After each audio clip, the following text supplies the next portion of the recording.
आज आमे न्यूटन कर द्वितीय गति नियम उपरे किछि प्रश्नर समाधान करबा। एठी मु प्रथम प्रश्न नै कि आसीची कोन ना गोटिए भारी 60 किलोग्राम रो सोफा को स्थिर अवस्थारू 20 मीटर पर सेकेंड को 5 सेकेंड रे त्वरित करागला, जहाँकि एक घर्षण बलहीन पृष्ठ थिला। तेबे एठारे केते बल प्रयोग होला आमे ताको कैलकुलेट करबा। ताहाले वर्तमान कोन दिया जाईची आमे तालो चित्र माध्यम रे बुझिबा। गोटे सोफा थिला जहाँकि स्थिर अवस्था रे थिला, ताकू आमे स्थिर अवस्थारू 20 मीटर पर सेकेंड को आमे त्वरित कराइचे केते समय रे ना 5 सेकेंड रे। ताहाले एठी कोन होची ना जे पृष्ठटी अछि सेटा केउ पृष्ठ देइची ना घर्षण बलहीन पृष्ठ थिला। ताहाले पृष्ठटी किछि एही परि थिला। प्रथमे चलो हमको कोन कोन तथ्य सब दत्त अछि ताकू लिखि दबा। देखो एठी प्रथमे सोफाटी स्थिर थिला, ताहाले तार प्रारंभिक परिवेग केते थिला ना यू केते थिला ना 0। तापरे 5 सेकेंड परे अंतिम परिवेग केते हिची ना 20 मीटर पर सेकेंड, ता माने v होची 20 मीटर पर सेकेंड। एठी समय भी दत्त अछि कोन ना 5 सेकेंड रे सेटा त्वरित होईची, ता माने t रो वैल्यू केते देइची ना 5 सेकेंड। आ वस्तु तो मध्य देइची देखो 60 किलोग्राम रो वस्तु तो, ताहले हमको m भी दत्त अछि। ताहले हमको निर्णय करिवार अछि केते बल एठी प्रयोग होला बा f केते हेबो। एठारे हमको गतिर सबु डिटेल्स मिली गला। ताहले हमको एबे कोन करिवा को पड़िबो ना बल को गति सहित कनेक्ट करी कि छोटे सूत्र बाहर करिया को पड़िबो, बा सेही सूत्र रे जदी हमें एही सब मूल्य पकाइबा हमको बलर मूल्य मिली जिवो। ताहले कोन करिया को पड़िबो ना हमें पढिची न्यूटन कर द्वितीय गति नियम, सेठी गोटे प्रसिद्ध सूत्र हमें पाइथिले। कोन से सूत्र थिला ना F net equal to mass into acceleration, बा आमे एठी टोटल बा मोट बल केते ना वस्तु तो गुणन त्वरण, एही सूत्र रे हमें बाहर करथिले। ताले एहा हेउची बल और गतिर कनेक्शन, बा एहा द्वारा बल और गति कनेक्शन हेची परस्पर सहित। तेबे चलो एही समीकरण को आमे एही समीकरण रे हमर मूल्य को निर्णय करबा। एठारे जो नेट लागिची माने कोन ना ता माने होची वस्तु उपरे प्रयोग होउथिबा समस्त बल। जेहेतु एठी गोटिए बल प्रयोग हेउची तेणु एठारे F निजे ही होची F net, बा सेही एकमात्र बल ही होची F net। ताले हमको कोन करिया को पड़िबो एठी देखिबा। एठी m बा वस्तु तो केते हमको दिया जायछि, किंतु त्वरण केते हमको मिलेनी बा त्वरण एठी हमको दत्त नाही। तेबे हमें किपरि एई फार्मूला को कैलकुलेट करबा बा एठी हम बलर मूल्य निरूपण करबा करि हेबो नै। देखो आमे जदि एक्सेलरेशन बा त्वरण केते पाई जिबा ताहले हमको बल मिली जिवो। त्वरण केमति पाइबा, एठी हमको प्रारंभिक परिवेग दत्त अछि, अंतिम परिवेग मध्य दत्त अछि। ताहले एहा को व्यवहार करी आमे त्वरण निर्णय करि परिबा, तापरे आमे बल केते आमे निर्णय करबा। तो एबे चला आमे देखिबा त्वरण केमिति बाहरिबो ना आमे जानिछे एकक समय अवधि रे वस्तुर परिवेगर परिवर्तन को वस्तुर त्वरण बोली कहा जाय। ताहले एटी फार्मूलाटी कोन हैला ना त्वरण कोन हेबो ना अंतिम परिवेग माइनस प्रारंभिक परिवेग बाई समय। एबे चलो आमे जहा जगह रे जहार वैल्यू पुट करबा बा समस्त मूल्य एठी पुट करि देबा। ताहले एठी कोन हेबो ना एठी हमको देखो एक्सेलरेशन रहिला बा त्वरण रहिला, v जगह रे आमे 20 मीटर पर सेकेंड एठी पाइचे, एठी लगेले माइनस आमे u रो मूल्य केते पाइचे ना 0 डिवाइडेड बाय आमे पाइचे समय 5 सेकेंड। ताले याको जदि आमे हिसाब करबा हमको केते मिलिबो ना 4 मीटर पर सेकेंड रो स्क्वायर। एठी यूनिट को हबो ना मीटर आ एई सेकेंड ता तळे गुणन हे जिवो 4 मीटर पर सेकेंड रो स्क्वायर। ताले हमको एठी एक्सेलरेशन बा त्वरण मिली गला। हमरो गोटिए बल काम करछ, तेणु आमे केवल फोर्स एठी निर्णय करिया। जदि एठी दुईटी बल काम करिथांता ताहले कोन हिथांता ना आमे दुईटा को मिश्रण करिथांते किंबा फेडाण करिथांते, सेटा दिग अनुसार ही हमको मिली थांता। किंतु एठी जेहेतु हमको गोटिए बल ही देइछि तेणु आमे फार्मूला पकेइबा कोन ना F इक्वल टू ma, आमे F नेट जगह रे एबे लिखि परिबा F। ताले एठी वस्तु तो केते ना वस्तु एठी 60 किग्रा दिया हिची बा 60 किलोग्राम हमको दिया जाइछि। ताले वस्तु तो जगह रे एबे आमे मूल्य पकेइ दबा केते ना 60 केजी। आउ एक्सीलरेशन बा त्वरण केते आमे पाई गले 4 मीटर पर सेकेंड रो स्क्वायर पकई देले तबे हमको उत्तर कौन मिला ना 240 60 इंटू 4 240 किलोग्राम रहिला मीटर पर सेकेंड रो स्क्वायर रहिला। आमे कौन करे ए जो किलोग्राम आ मीटर पर सेकेंड रो स्क्वायर को आमे न्यूटन बोली कहि थाउ जहा कि बलर एकक अटे।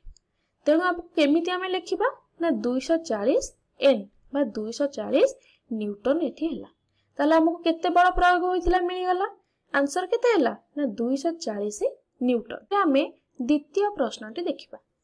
एठी कोन अछि ना गोटे जीप रो ड्राइवर 30 मीटर पर सेकेंड रे गाड़ी चलाउथिला ब्रेक देला ताहा जाई 75 मीटर दूर रे रहिला तेबे जीप और ड्राइवर रो वस्तुत मिसी जदि 1000 केजी हेले तेबे जीप आउ भूमिर बल केते थिला बा जीप सहित ग्राउंड रो केते बल काम करूची। ताले एठी कोन कोन दिया जाय जे प्रथमे देखिबा ना जीप रो वेग दिया है 30 मीटर पर सेकेंड थिला ताहा ब्रेक देला परे 75 मीटर दूरे जाई कि रहिला। जीप और ड्राइवर रो ओजन देइछि बा वस्तु तो एठी मिसी कि देइछि ताहले एठी बल केते यूज होची ताहा हमको पचारिछि। प्रथमे जीप टी एई भली भाबरे गति करूथिला तापर कोन कला ना जेतेबेले ब्रेक देला सेतेबेले से को पोजीशन को आसिला ना स्थिरता को आसिला एवं एठारे हमको दत्त अछि कोन केउ डाटा दिया जाइछि प्रथमे हम चलो ताको लिखि दबा। एठारे हमको प्रारंभिक परिवेग केते देइछि ना 30 मीटर से पर सेकेंड बा प्रथमे हमें जीप टी 30 मीटर पर सेकेंड रे गति करूथिला तापर स्थिरता को आसिला माने अंतिम परिवेग केते हला ना 0 हला। आउ एठारे गोटे डिस्टेंस देइछि बा दूरता देइछि 75 मीटर बा एही कार रु एही पछ चका रु एही पछ चका पर्यंत दूरता को दे देइछि 75 मीटर एवं एठारे आउ कोन दत्त अछि ना वस्तु तो देइछि 1000 किलोग्राम बा 1000 किलोग्राम देइछि दु जनकर वस्तु तो मिसी एवं हमको बल केते लागुछि ताहा निरूपण करबा को पड़िबो। ताहले एबे हमें कोन करबा केमिति ए सब को कैलकुलेट करबा हम पाके तो किछ डाटा सब दत्त अछि। एठी गोटे जिंस मने रख जेतेबेले गति करुथिबा वस्तु गतिशील अवस्था स्थिरता को आसे सेतेबेले निहाती ता ऊपर किछि बड़ काम करिछि सेति पय तो से स्थिरता को आसिला। तुमे माने कोन भाबुछ एठी केउ बड़ काम करुथिबो निहाती भाबरे एठी घर्षण बड़ काम करूछि ताले घर्षण बड़ कोन की काम कला केमिति जानलो ना जीपटा जे द्रुत बेगरे जाउथिला ताहा अटकी गला बा स्थिर अवस्था को आसिला ता माने एटी किछि बड़ काम कला आउ सेही बड़र नाम होछि घर्षण बल। ताले से केते घर्षण बलटी व्यवहार होछि ताकू आमे कैलकुलेशन करके जानिबा। ताले ए कैलकुलेशन करबा पूर्व गोटे छोट प्रश्न टी मु पचारिबी एठारे से जो बलटी काम करूछि ताहा केउ दिगरु काम करूछि एई बल फॉरवर्ड डायरेक्शन रे काम करूछि बा आगो को ठेलुछि ना बैकवर्ड डायरेक्शन रे काम करूछि बा पछ को ठेलुछि सेटा हमें जानिबा। तमे निजे टिके भाबो केउ दिगरु से काम करूथिबो देखो एठी जीपटा एही बली भाबरे गति करूछि ए डायरेक्शन को आउछि ना डाहाण रु बां को जदि फॉरवर्ड डायरेक्शन एठी काम करूछि बलटा बा घर्षण बल ताहले फॉरवर्ड डायरेक्शन माने कोन आगो को ठेलिबो ये जो डायरेक्शन रे जाउछि ताको पछाडू ठेल ठेल नम ता माने गतिटा केबे मंथर हबो कि हबोनी से कारटा जेउ गति रे जाउथला ताठारो अधिक द्रुत गति रे स्पीड रे बा बेगरे से धाइबो किंतु जदि बलटी एपट डायरेक्शन रु दिया जिवो कारटा एपट डायरेक्शन रु जाउछि बलटा एपट डायरेक्शन रु बा दिगरु दिया जिवो ताहाले जाई के एटी कार मंथर हबो। आमे जानिचे कोन ना जदि गति करूथिबा वस्तु को आमे सेही गति करूथिबा दिगरे किछि बल प्रयोग करिबा ताहाले ताहार बेगठी बढ़िबो किंतु जदि तार विपरीत दिगरु आमे बल प्रयोग करिबा बेगठी स्लो डाउन हबो बा मंथर हेबो। ता माने एठी घर्षण बल जीप को ठेलुछि बा कहि परिबा विपरीत दिगरु ताको ठेलुछि ताले एही बलटी भूमि आउ चक्का मध्य रे काम करूछि एहा को हमको कैलकुलेट करिया को पड़िबो। ताले एठी हमको डाटा सब देई देला एबे चलो आमे एहा को नै के कैलकुलेट करबा केते बल एठी काम करूछि। देखो एठी हमको सबरो मूल्य बा वैल्यू देई देछि एठी हमरो बलर फार्मूला कोन ना force equal to mass into acceleration बा बल इक्वल टू वस्तु तो गुणन त्वरण। एठी हमको त्वरणर वैल्यू देइछि कि देइनी मास अछि एठी फोर्स पचाछि मास अछि किंतु एक्सेलरेशन देइनी हमको एक्सेलरेशन बाहर करिवार अछि ताले ये जो डाटा एठी देइछि बा तथ्य देइछि सेथिरु आमे त्वरण केमिति निर्णय करबा ताहा वर्तमान आमे देखिबा। जदि हमको एठी समय दत्त थांता ताहले भी आमे त्वरण कैलकुलेट करि पारि थांते, किंतु एठी समय भी दत्त नहीं, किंतु डिस्प्लेसमेंट बा विस्थापन हमको दत्त अछि। गतिर तीनोटी जाक समीकरण पढ़िले जदि तुमर मने नाही ताले पूर्व वीडियो को जाके देखि दियो, सेठारे आमे तीनोटा जो समीकरण अछि ता विषय आमे आलोचना करिछु। ताहले एठी आमे कोन पाइबा ना हमको त्वरण केते निर्णय करबा को पड़िबो। हमको दत्त अछि u अछि दत्त, v अछि दत्त, आ डिस्प्लेसमेंट बा विस्थापन केते सेटा भी दत्त अछि। ताहले आमे गोटे फार्मूला व्यवहार करबा कोन ना v square minus u square equal to 2as। Displacement केते अछि ना 75 मीटर दूर जाई के रहिला, एटा होछि तार विस्थापन। ताले एहा को व्यवहार करके आमे चलो एबे मूल्य निरूपण करिबा। एबे चलो समस्त जगह रे समस्त मूल्य हमें पकई देबा। एटी v जगह रे मु पकईली केते ना 0, कारण अंतिम परिवेग हमर 0 थिला। u जगह रे मूल्य पकई देली 30 मीटर पर सेकंड तार स्क्वायर इक्वल टू 2 रहिला। ए केते हमकु दत्त नाही सेटा त ताकू हमें निरूपण करिवार अछि। तापर डिस्प्लेसमेंट रहिछु हमर केते ना 75 मीटर। ताले सबतक वैल्यू पड़ी गला।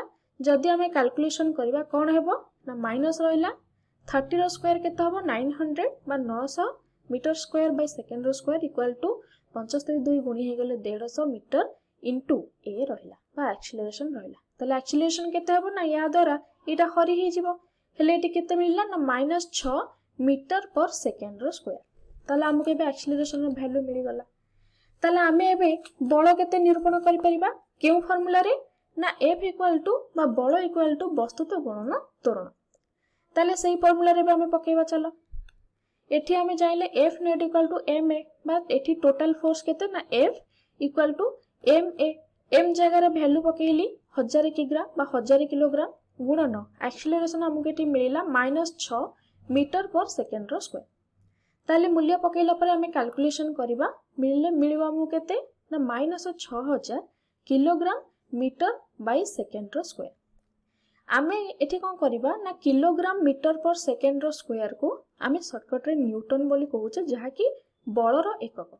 तेनु आमे एठी लिखि दबा -6000 न्यूटन। एठी नेगेटिव साइन को पई ना ता माने बलटी एठी विपरीत दिगरु काम करूची। जदि समान दिगरु काम करथांता पॉजिटिव आंसर आस्तांता। तेनु जदि हमको गतिर सब डाटा दिया जाइछे आमे एही तरीका रे त्वरण को निर्णय करिबा, तापरे आमे बल को निरूपण करि परिबा।